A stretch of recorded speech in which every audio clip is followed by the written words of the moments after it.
you literally have a character die to Taylor Swift. Like, what am I was like, okay. I literally don't remember his name. 1, 2, 3, 4. Hi guys, welcome to my YouTube channel. Today I'm going to talk about a show I just finished called The Wilds. It's on Amazon Prime. And the reason I wanted to talk about it was because I just finished it and I devoured like 2 seasons in 2 weeks. And I thought, like, I loved it so much that I was like, I can easily turn on the camera and talk about this for like 15, 20 minutes, however long this ends up being, I don't know. But I have a bunch of notes that I wrote out. But anyways, there are going to be spoilers in this video. So if you don't want spoilers, don't continue watching. Or watch it after you've watched it, I don't know. Okay, so I'm going to talk about both seasons, season 1 and season 2. Things that I liked, things that I disliked.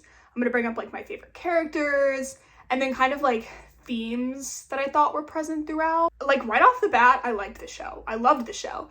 I think the problem was, and like from the reviews I've read, a lot of people think that season 2 was like kind of lackluster compared to season 1, and I am gonna agree with that, like, before I continue on, because I loved season 1. Like, there was a reason I literally watched it in a week and didn't want to stop watching the second season or like save it, because I had to know what happened and I was like so into it. And I just felt like, I don't know, season 2 was like kind of a letdown. The time I'm filming this, they have not confirmed a season 3, and like, if they end up not getting a season 3, I am fully gonna believe it's because 2 and like nothing that could have changed. It could not have changed because of season 1, if that makes sense. Like, it was season 2's fault. Okay, so right off the bat, like a quick synopsis of season 1 is that there is a group of girls. I can't remember how many there are because it turns out like there's different numbers throughout the season of how many there actually are. And basically a group of girls gets on a plane and they're all being told, like, for different reasons something has happened in their life, and they're going to what they're told is like a wellness retreat in Hawaii. And they're told that when they get there, it's going to be like a lot of like team building activities, like feminism, all this stuff, like girl bonding, whatever. They're on this plane and very little happens on their way there. And then it's like all of a sudden they're in the middle of a plane crash, like they have gone down. One of the girls is like in the water, and the show kind of centers around one character in the like pilot, and that's Leah. She's like my favorite character throughout both seasons. Oh my god, I love her. They like at different points think that she's like crazy and she's actually right, and she's just like, she's the best character. Basically each episode focuses on one girl in the first season, and it's intercut with her life before, her time on the island, and an interview of after they've been rescued off the island. So it seems like a lot. I know it does, but the way that it's done is like, oh my god, I don't know. The writing is so good. I loved it so much. This first season was so good. Okay, but the first episode focuses on Leah, and for example, like, Leah was basically groomed by an older male author figure that she got to know, and a lot of like events during that period in her life caused her parents, you know, to want to send her to this wellness retreat, and that's how she kind of ends up on the plane. So throughout the season you get backstories of why each individual girl was on the plane, a story about kind of how those experiences in their normal life transferred to things that they're doing on the island, or the way that they act while they're on the island. And then you get a very little, you get more as the seasons go on, but right off the bat you get very little explanation as to why they're being interviewed, what they're being interviewed at, what is going on in the present time, which I think was what made season 1 so good, was because yes, you know that they've been rescued, and yes, you're finding out like why they behaved the way they did during their time on the island, but you're still left wondering, like, what happened? How were they rescued? What are they doing in this like compound thing? I don't know. That was the draw of season 1 to me. Like, it was just like you're getting explanation, but you're also somehow getting more mystery, and that's what like really just made it so good to me. I don't know. Okay, so I'm gonna talk about things that I really liked from season 1, and then things that I disliked. So I think, as I think of the whole first season, like, one of the things that I loved the most was that you got an enemies to lovers, like severe enemies to eventual lovers, trope, arc, whatever you want to call it, and it was a non-straight couple. Like, I felt like a lot of times you don't get the severe like build-up to the enemies to lovers. Like, I just don't see that a lot in TV shows, and especially if you were to categorize this as like young adult television, I felt like I don't really get the enemies to lovers trope with a non-straight character or couple. So it was really, that was what did it for me. And I am talking about Shelby and Tony, which you get to see their relationship more into season 2, but like season 1 is the build-up, and that to me was like, it was so well done. And the character, like Shelby herself, is against her religion to be gay and to have these feelings and to act on them, and like eventually her having to fight that while on the island and then still be enemies with Tony. I don't know, it was just really well done, and that to me was like one of the big ticket things that I love from season 1. And of course, I think it goes without saying that like the idea of having an all-female cast, I mean, that was like, oh my god, I loved that. And that was why season 2, I think, was such a letdown in the end, was because I was so happy with that all-female cast and the idea that like all of these women were, you know, creating these bonds and these stories, and then to have that all like axed in season 2 when you're just getting all this time of men. I don't know. And then of course, like the diversity among the female characters, like you weren't just getting, you know, a bunch of characters that all seem to have very similar backstories or come from very similar backgrounds. That's what also I think made the female characters so appealing, and you felt so connected to them, because it was almost like anyone could watch it and be like, okay, I relate to that character, and maybe a little bit of that character too. I also really like the pacing. I know it seems a little confusing when I explain it, and it's like you're getting their past, their past, their present, and it seems like that would be a lot and like very overwhelming, but the pacing was done so well. Like, oh my god, I loved it. I loved the pacing. So there was also a character, Jeanette, and you find out later in the season that she was kind of like the operative, like the inside man for Gretchen, who runs the whole experiment.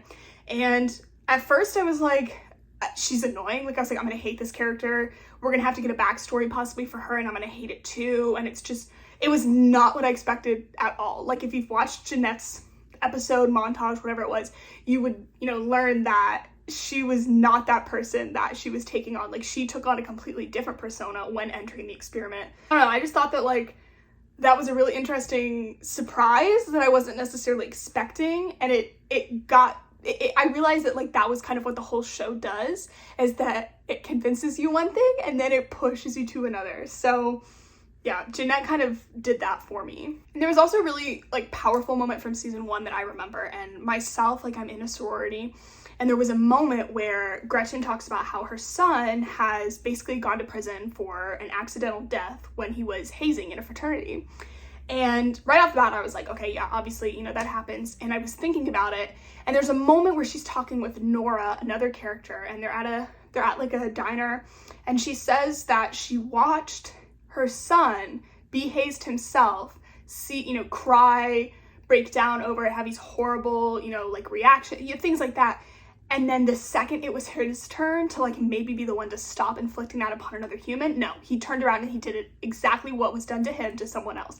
And that to me was like, something about that just clicked everything in the show, because I was like, oh my god, like that's what she's trying to prove, is that like these women have this power to like stop the continuation of these horrible things that have happened to them. And she believes that the men will always just continue to do it because she's seen it in her own son, who she raised in the way she thought that he would maybe break that cycle. And that to me was like mind blown. Like, I could not, that to me was like the chef's kiss to season 1. Like, I was like, that is why she's doing it. And while I don't agree obviously with her like dropping a bunch of random teenagers on an island, I was like, that you understand finally, like I completely understood where she was coming from. And for a moment, like, I was questioning my own self, because I was like, oh my god, do I agree with her? Like, she's the villain.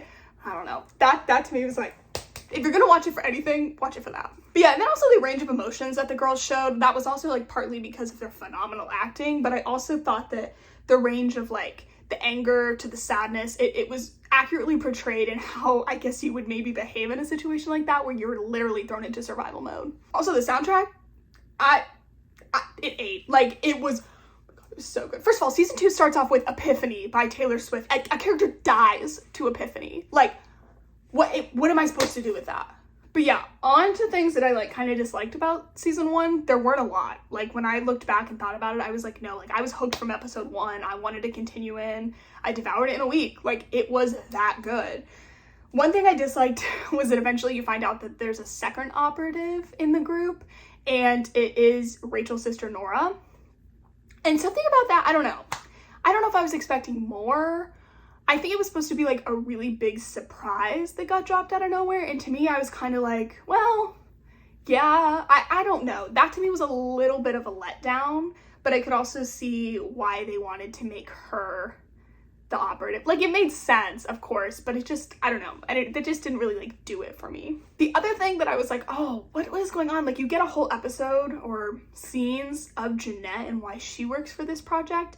But I would have liked to know, like you get a couple scenes intercut with like the male employees that are working for Gretchen, and I would have liked to get more information on them. Like what are they doing there? Who are they? I don't know. But yeah, overall, like end of season 1, it was good young adult television, which I feel like sometimes, especially in a world right now where it's like all Pretty Little Liars reboots that are lacking, or Riverdale, you know, continuing on, like YA television just isn't as good as it was when maybe like the original Pretty Little Liars was out and Vampire Diaries and all this stuff.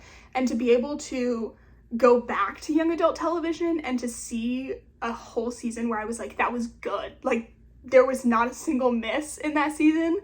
That was really refreshing and exciting, because I just think sometimes you're literally bombarded with trash nowadays, and it was just good. And it, on top of being good, it was, you know, good writing, good acting, good cinematography, but also good diversity, good stories. Like it was so good. I think that season 1 is probably like one of my favorite pieces of television that I've watched in a really, really long time. But yeah, end of season 1, my favorite characters were definitely Leah, Fatin, Shelby, Dot, and Tony. And of course, all females, because I think there's like a couple men introduced in season 1, but none of them are like relevant to the actual like storyline. So to have an entirely favorite list of characters from season 1 be all female, I was just like, that's why it's so good. That's why it's so good. My girl Leah like stays my favorite throughout. And I don't know if that's because in the very beginning episode, I was like, yeah, this is what got me hooked, was her and like her whole story. But she just becomes like my favorite character. And of course, by season 2, she's like a complete badass. But okay, so now I'm gonna move on to season 2. Season 2, the end of season 1, you find out that Leah basically stumbles upon a room with cameras, and she realizes that there was another group of individuals having an experiment conducted on them, and they were all boys. And at first, at the very end of season 1, I was like, oh, okay. I was, right off the bat, I think I was like kind of excited. I was like, you know what, a whole season of boys, and then maybe, you know, you're gonna get another season where they're together. I don't know. But no. Season 2, you were literally bombarded with content of the characters. Like, you're getting boys, girls, boys pasts, girls on the island, boys on the island, boys in the present being interviewed, and occasionally girls in the present also being interviewed. So everything from season 1, which was already a little bit like almost too much. Like if it hadn't been done as well as it would have been too much.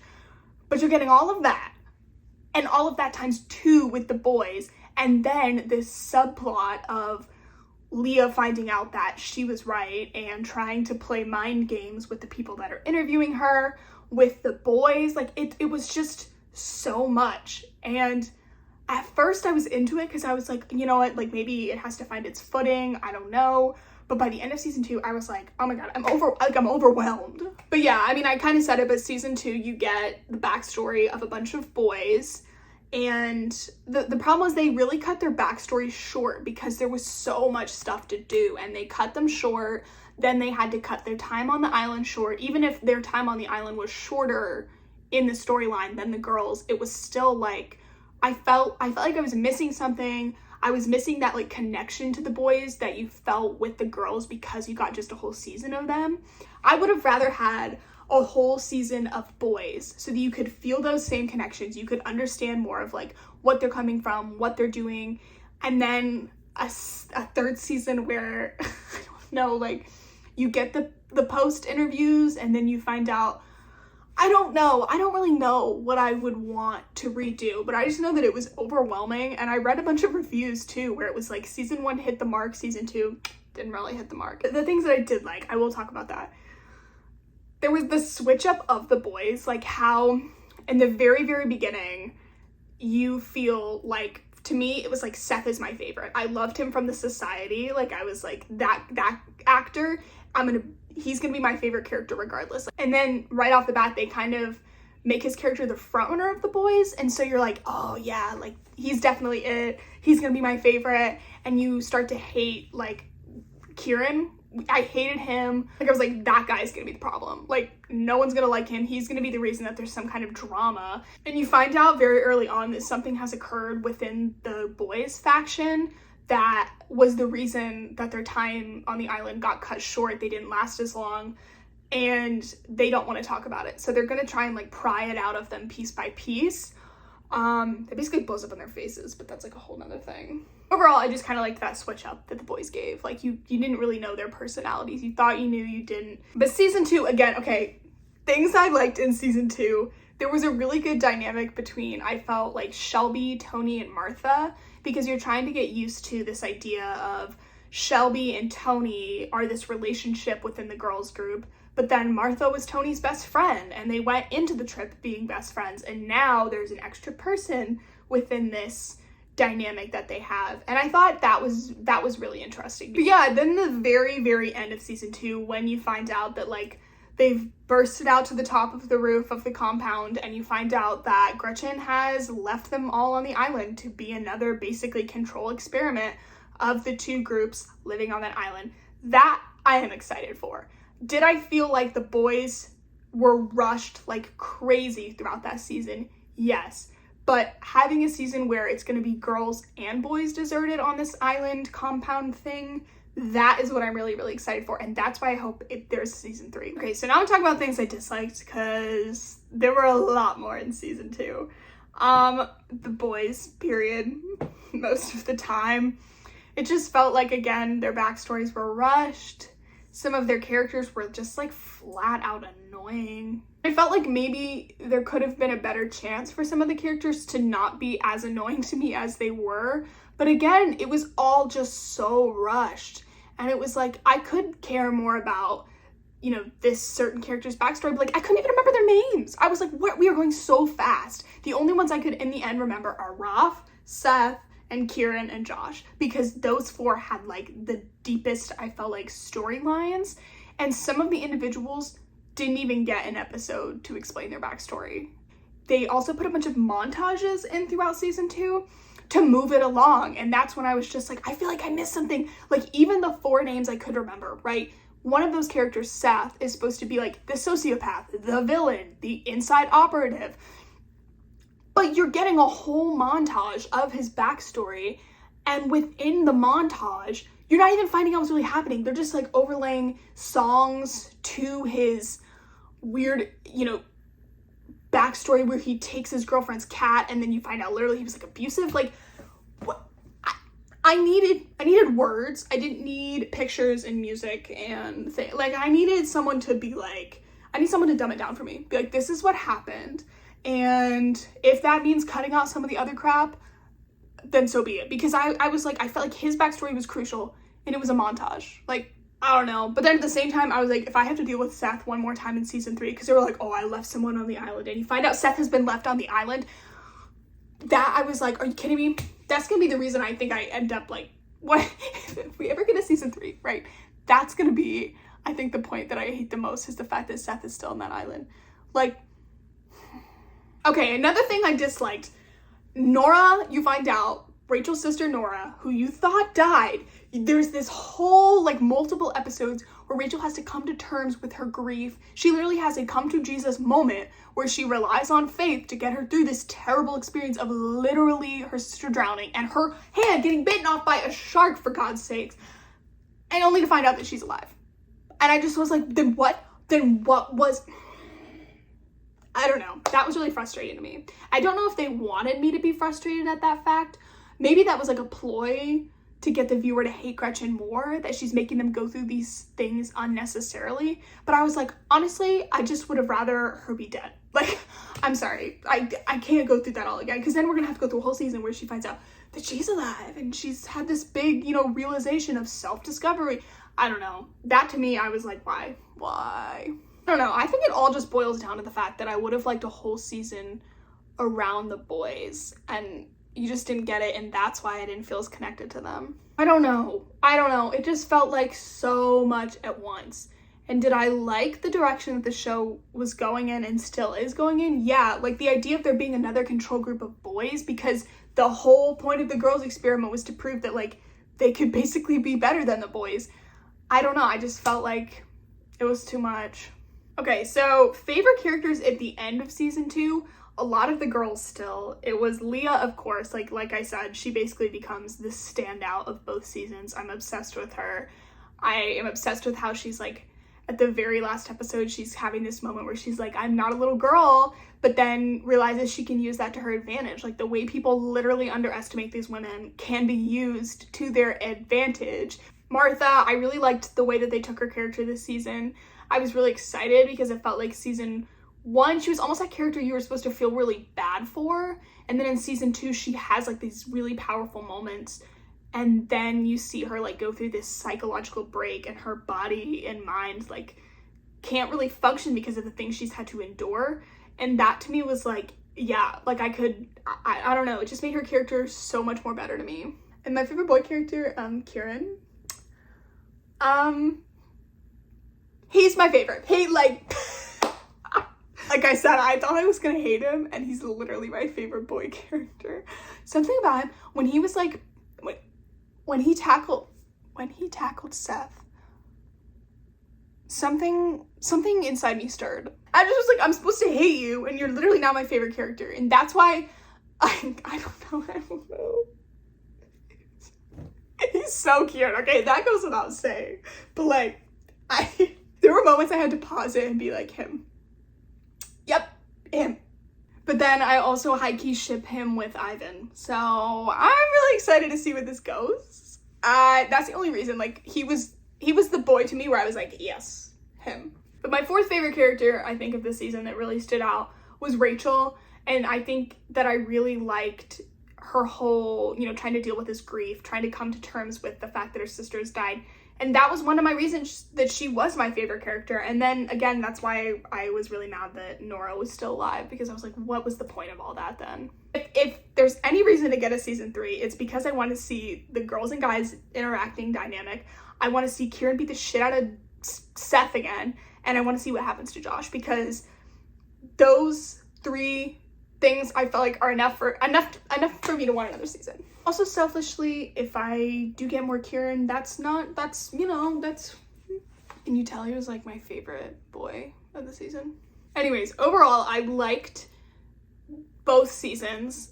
Did I obviously have a favorite? Yeah. Would I recommend the show? 100%. I do want it to have a 3rd season. I thought that every character was at least interesting. The whole point is that every character was interesting in their own way, and for that reason, I want more, obviously. I'm not bored. I am a little overwhelmed, yeah, but there are also characters that I love from season 1 that I felt like didn't get as much attention in season 2, and that's why I want more of them in season 3. But Dot in the first season was basically 75% of the reason the girls survived as long as they did, and I wanted more of her. Didn't get a lot of her in season 2, so season 3, at least give me it for Kieran and Dot, okay? Please. Anyways, good young adult television, good representation, good writing. Like, it was just a good show. I loved it. And yeah, I would like a season 3 with Kieran, please. What was Seth's brother's name? All I do know is that Seth's brother sang Welcome to the Black Parade. I literally don't remember his name. I could not tell you what it is for the life of me. And that's just proof that the boy characters were so much worse than the female characters.